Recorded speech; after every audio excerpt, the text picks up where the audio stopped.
আজ জ্যৈষ্ঠ মাসের ২৭ তারিখ বুধবার। বেণীমাধব শীলের ফুল পঞ্জিকা অনুযায়ী আজকের রাশিফল। মেষ, প্রেমের টানে আবেগপ্রবণ হয়ে উঠতে পারো।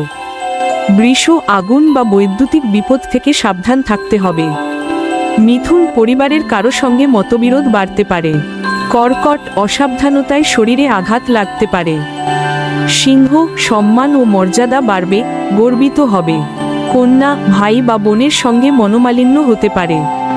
তুলা, জনহিতকর কাজে যুক্ত হতে পারো, প্রশংসা পাবে। বৃশ্চিক, সহকর্মীর সঙ্গে বিবাদে জড়িয়ে যেতে পারো। ধনু, আশাবাদী মনোভাব দিনটাকে সুন্দর করে তুলবে। মকর, অতিরিক্ত উচ্ছ্বাস বিপদ ডেকে আনতে পারে। কুম্ভ, উপার্জন বৃদ্ধি পেতে পারে, সুযোগ কাজে লাগাও। মীন, সর্দি বা শ্লেষ্মাজনিত সমস্যা ভোগাতে পারে। প্রতিদিন এমন রাশিফল পেতে চ্যানেলটি সাবস্ক্রাইব করে পাশে থাকুন।